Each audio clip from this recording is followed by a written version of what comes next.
they promised me. After 20 years of loyalty, after 2 decades of paying my fees on time, always on time, the Oak Ridge Meadows HOA promised me that parking spot. It was supposed to be mine, close to my apartment, perfect for my aching knees and my bad elbow. But then he moved in. A kid, really.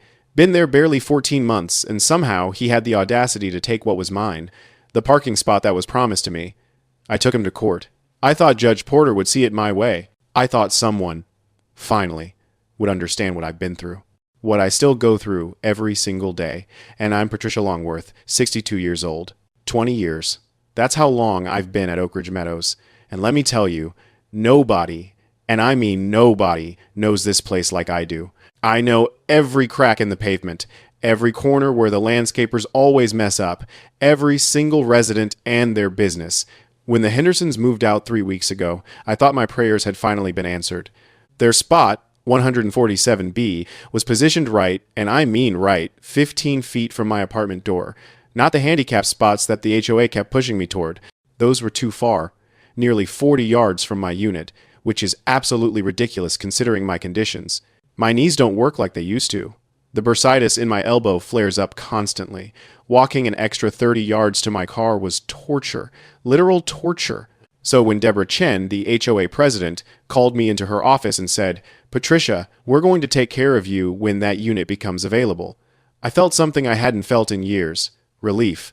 Hope. Finally, someone in a position of authority recognized my sacrifice, my dedication to this community. I'd been promised 147B. Deborah promised me. She looked me in the eye and said the words. I'm not one of those people who just sits around waiting for handouts. I've worked my entire life. I was a bank manager for 32 years before I retired, and I didn't get where I was by being passive. When the Hendersons listed their unit, I made sure to check in with Deborah weekly. I brought her coffee. I volunteered to help with the community newsletter, something I'd never done before. I made donations to the HOA fund for landscaping improvements. $500. Another $300 the next month. I was investing in my future, in my place at Oak Ridge Meadows, in my right to that parking spot. My knees were killing me that spring. I remember limping to my car, parked 3 buildings over in spot 89D, and thinking about how different life would be with 147B. Just a few steps. That was all I needed. A few steps instead of 90 feet. Was that too much to ask after 20 years? After all I'd contributed? The Hendersons' move-out date was set for November 15th. I circled it on my calendar. I told my sister Rebecca, "This time next month, I'll finally have my spot." I'd already picked out a better parking pad there, mentally rearranged where I'd place my car. I could see myself walking out my apartment door, keys in hand, and just stepping into my car. No pain, no struggle, just convenience. The first hint that something was wrong came on a random Tuesday afternoon. I was at the mailboxes, and yes, I still checked my mail in person because I like to stay connected to the community when I saw him. A young man, couldn't have been more than 35, driving a silver sedan into the complex. New resident. I could tell by the way he was looking around, all uncertain-like, trying to figure out where everything was. He had that lost look all new people have. I didn't think much of it. Oak Ridge Meadows gets new residents every few months. Some stay, some don't. Most of them don't last long because they can't handle how particular we are about our community standards. The next day, I was making my rounds. I do a morning walk to check on things, make sure the landscapers aren't slacking off, that sort of thing, and I saw him again. He was parking in spot 147B, my spot. Our spot. I felt my chest tighten. There had to be a mistake. Deborah wouldn't have assigned him there. She'd promised me. We had an understanding. So I did what any reasonable person would do. I went directly to the HOA office and asked for an explanation. Deborah wasn't in. Her assistant, a useless young woman named Crystal, said something about administrative assignment and standard mapping protocols. I told her, very calmly, that there was a promise made to me. Crystal looked uncomfortable and said, Deborah would get back to me. She never did. By the end of that first week, I knew what had happened. He'd bribed them. There was no other explanation that made sense. This new guy, his name was Marcus Bennett, I found out had somehow convinced the HOA to give him the spot that was promised to me. I don't know how much he paid them. Deborah wouldn't admit to anything when I finally cornered her outside the community center. She just kept saying, "Patricia, the spots are assigned based on unit location and availability. You know the rules." Rules? We'd had an agreement, but what could I do? Go to the HOA board meeting and accuse them of corruption? That felt extreme. Instead, I decided to document everything. I started keeping a log of every interaction, every promise made, every piece of evidence that this was a setup. I wrote down the dates I'd brought coffee to Deborah, the dates of my donations, the exact conversation where she'd promised me 147B. I even wrote down what she was wearing that day, a blue blazer, because details matter when you're building a case. I knew, deep in my bones, that I would need to take action. Justice doesn't come to those who sit quietly. My sister Rebecca thought I was being obsessive. "Patricia, it's just a parking spot," she said over the phone one afternoon. I nearly hung up on her. Just a parking spot? This wasn't about the concrete or the painted lines. This was about respect.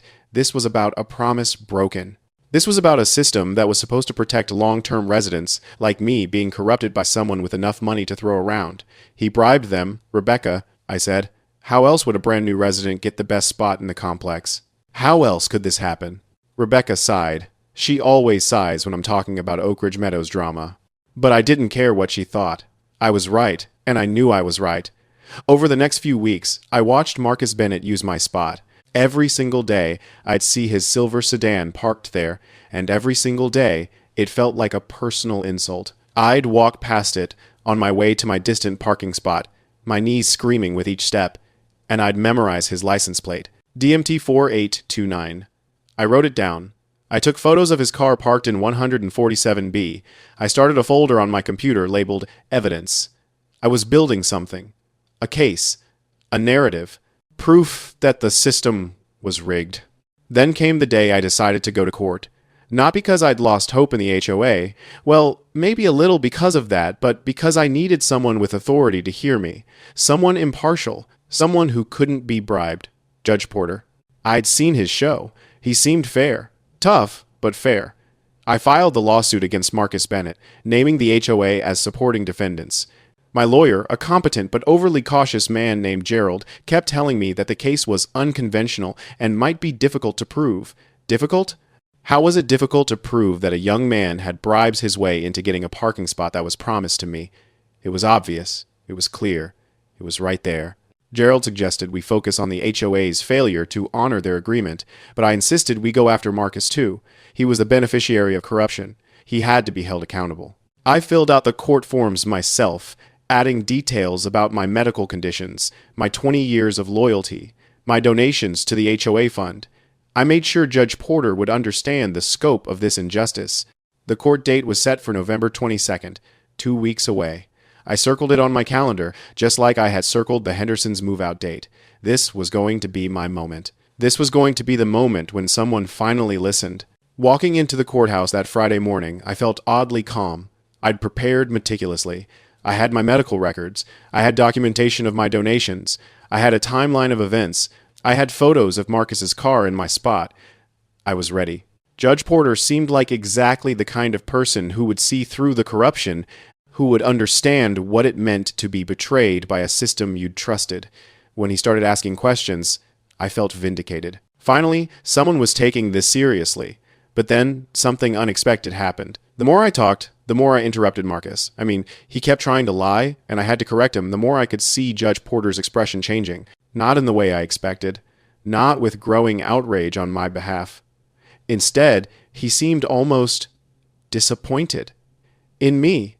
By the time he dismissed my case, calling it frivolous and suggesting I should have taken it up with the HOA instead of bringing it to court, I felt something break inside me. How could he not see it? How could he not understand what had been taken from me? Driving home that afternoon, I made a decision. The system had failed me. The HOA had betrayed me. The judge had let me down. But I wasn't going to accept this. Not anymore. That parking spot was mine by right, by promise, by justice. If the legal system wouldn't give it to me, I would take other measures.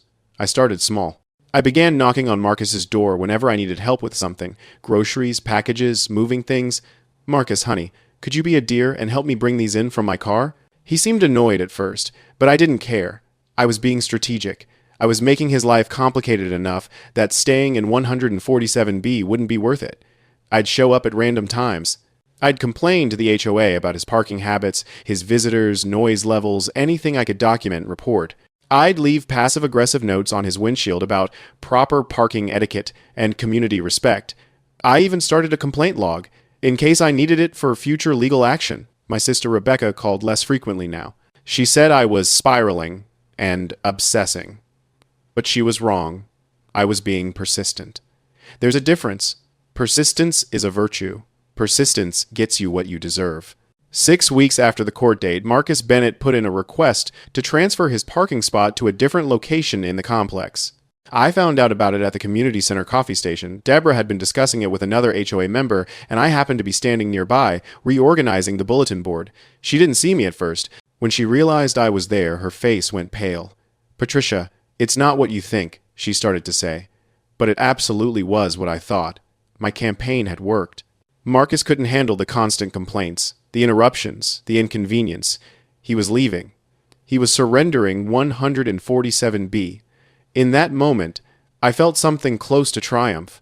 Not quite the triumph I'd imagined, the legal vindication, the judge agreeing that I was right, but a triumph nonetheless. I'd won. The system had failed me, but I hadn't failed myself. I'd taken action. I'd pursued justice in my own way. The next week, the HOA formally reassigned spot 147B to me. Deborah personally delivered the new parking placard to my door. She didn't make eye contact. I didn't care. As I hung that placard in my window and placed it in my new spot, as I walked the 15 feet from my apartment door to my car for the very first time, without pain, without struggle, without that grinding ache in my knees, I thought about Judge Porter. I thought about how wrong he'd been. I thought about how sometimes justice doesn't come from the courthouse. It comes from persistence. It comes from knowing what you deserve and refusing to accept anything less. Life at Oak Ridge Meadows is different now. Better. I wake up in the morning, walk to 147B, and feel a sense of satisfaction that I've earned through 20 years of dedication and, yes, through taking matters into my own hands when the system failed me. Some of the other residents are less friendly now. I've heard whispers about my behavior, about how I drove Marcus out. But I don't care what they think. They don't understand what it means to be overlooked, to be promised something and then have it taken away by corruption. They don't understand the pain of walking 90 feet with arthritic knees just to get to your car. I do. I understand perfectly. And I understand that in this world, you have to fight for what's yours. You have to be willing to push back, to be persistent, to inconvenience people if that's what it takes. Deborah doesn't call me anymore. The HOA board stopped inviting me to their meetings. Some might say I've become persona non grata at Oak Ridge Meadows, but I have my parking spot. I have what was promised to me. And every single day when I walk those 15 feet instead of 90, I'm reminded that I was right all along. Justice may not always come from the courts, but it comes. If you're willing to fight hard enough, if you're willing to be the person everyone whispers about, justice comes. That's what I've learned. That's the real lesson from that day in Judge Porter's courtroom. Not that I lost, but that losing in court is just the beginning of the fight.